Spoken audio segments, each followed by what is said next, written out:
G'day.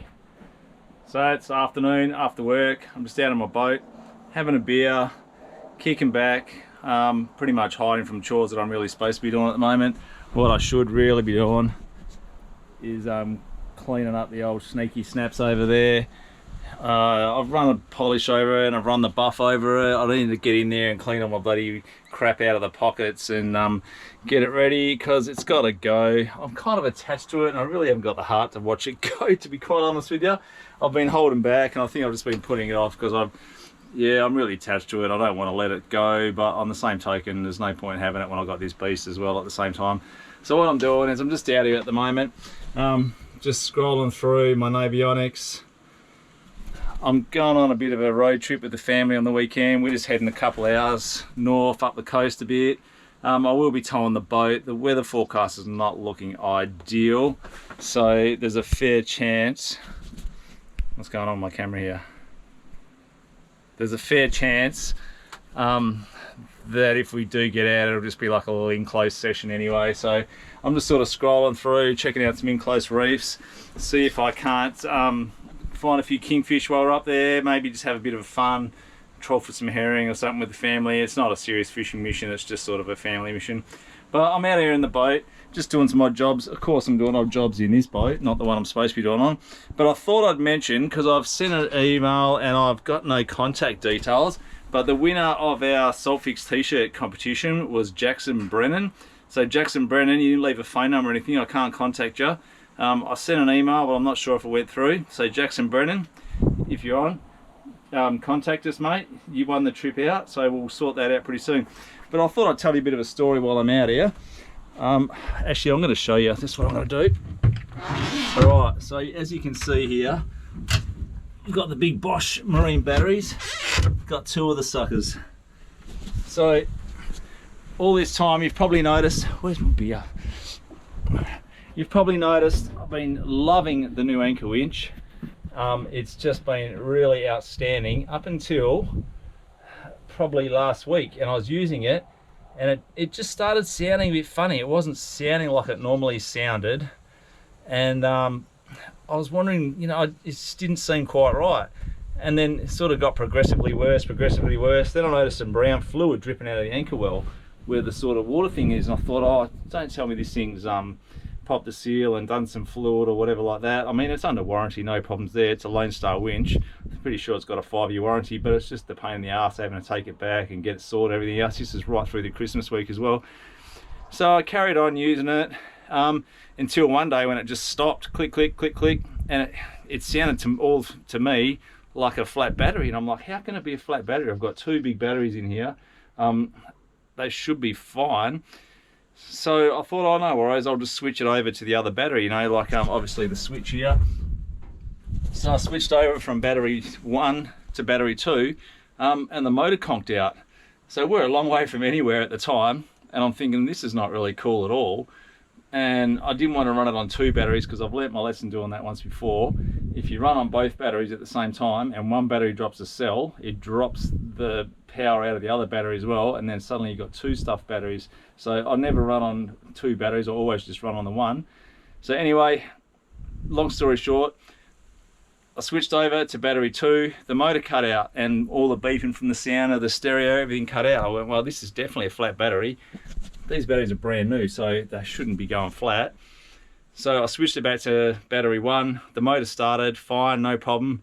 Winch, no love at all. Lee had to pull it up by hand. So it really bothered me. I thought, I don't know, something wrong with the battery. Maybe it's a loose connection somewhere. You know, boats, they bang around. All it takes is the earth wire to get a little bit loose, and maybe that was the story. It wasn't until I got home that I realised, if you have a look at these batteries, they got 2 poles either side. So this one here obviously runs straight into the switch, which powers the motor and all the electronics and everything. This one here has got these 2 big terminals on here and all these big fuses. Straight away it dawned on me what had happened is the winch only runs through 1 battery. So all this time I'd been running on battery number 1 for, I don't know, 3-4 months I've had this boat. I've been running it on battery number 1 and charging that sucker back up with a motor. Meanwhile, I'm running the winch off of battery number 2 the whole time. and it's lasted all of this time before finally the battery went flat and the winch decided it didn't want to work anymore. So all in all, pretty impressive for the battery to last that long, because that winch works pretty hard pulling that anchor up and down, and we move around quite a bit. So brought it home, chucked it on the charger, and sure enough, everything started working again. The winch is working just fine. So now I know from now on, I run on battery number 2. As you can see, I've switched to the battery number 2 there. I'll run on battery number 2 all the time, and I'll always leave number 1 as my backup. What I used to do in the other boat was I'd always run out on my main battery. I'd know that that was charged up from my run out, and then when I got out there, I'd switch over to the spare battery and then run my lights, sounder, everything else off of that while I was fishing, knowing full well that if anything went wrong, I always had that other battery charged and ready that I'd run out on, so I knew that one was good. I sort of just alternated batteries back and forwards in the other boat, but with this one, obviously with the winch running off of that one battery there, number 2 is going to be my main battery. So lesson learnt there. Anyway, just a short video, nothing exciting. Like I say, I really just wanted to announce the fact that Jackson won the comp, because I haven't been able to get in contact with him. But another thing, the boomer anchor. You guys have seen me brag about the boomer anchor. I'm pretty chuffed with it. I really like it. Duncan from Boomer Anchors contacted me last week. He said, mate, I'm really happy with the way you've been promoting my anchor. He said, you look like you're generally really happy with it, which I am.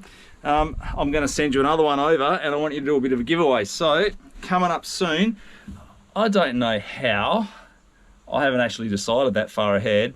I'm kind of just making it up as I go, but I am going to be running a competition to give away one of these shiny boomer anchors like this. I don't know, put down in the comments if you got a dodgy anchor story. I've got plenty of stories where anchoring went wrong for me. So if you've got any good stories or any good ideas for a competition, put it down in the comments down below, and pretty soon, it's in the post at the moment, but when it gets here, I'll come up with a plan and we're going to give away one of these wicked boomer anchors. So that's pretty much it for me today. I'm just sitting out here, just having a beer in my boat, avoiding work like I say. I'm probably going to maybe do a few more videos like this if you guys want to see it. If you've got a boat, you totally understand. Every week or every time you use the boat, there is something that needs to be tweaked, or something that needs to be tightened, or something that needs to be fixed, or something that you want to alter. You're always doing something, fixing something, changing something. So I mean, I'm no different. I'm always fixing, changing, adapting. This is a brand new boat. I mean, there's nothing wrong with it, but I'm still finding my way around it, finding things that I'd like to change and things that I'd like to move and things that need to store here or there. So I'll try to do it like a weekly or a fortnightly or maybe even monthly, depending how lazy I am, and just sit out here and just talk about what I'm up to. If that's what you guys want to see, I'll show you what I'm up to and how I'm building things and how I'm putting it together. I've only had this boat for, like I say, maybe 4 months now, and I'm still sort of learning my way around it, and there's a few changes I'd like to make already, and slowly but surely as I get around those, I'll bring you guys along for the ride and show you what I'm doing and explain why I'm doing it. So until then, stay tuned. Oh, if you remember from my last video, from a few videos again, I was humming and hawing about installing the step here. Finally did it. Built up the courage to drill a few holes, put in the step. It's actually really cool. I'm using it as like a footrest while I'm driving. So I don't know, that's a pretty bad angle. As I'm driving, I'm using it as a footrest. But the beauty of it is, when I'm pulling in close to those reefs, which is exactly what I wanted, I can use it, and it just gives me that little bit extra height that I can see right up over the bow, and I can see where I'm going. Pulling in close to those reefs and stuff, so you can get a bit of height and see over the top and see the bommies coming. So there you go, footrest installed. I'm thinking about maybe putting a smaller one in here for the passenger as well, but I'll keep you guys informed as I get on with it. So Jackson, if you're watching, please contact me. You've won the competition. I want to take you out fishing, mate. Let's get it on. This weekend, like I said, I'm going away with the family up the coast, so the boat will be coming along, so hopefully I can put out a fishing video somewhere along the line there. Maybe just a family video, but most likely a fishing video. You know how I am. There's going to be fishing, let's face it. Until then, tomorrow afternoon, actually, it's going to be 37 tomorrow, and it's looking like it's going to be light onshore, so there's a fair chance I might be squeezing out tomorrow afternoon for a quick session on sunset as well. So when I get home from work, I'll assess it. If the wind looks like it's dropping, I'm out there. Until then, stay tuned, thanks for watching, and I'll see you in the next video.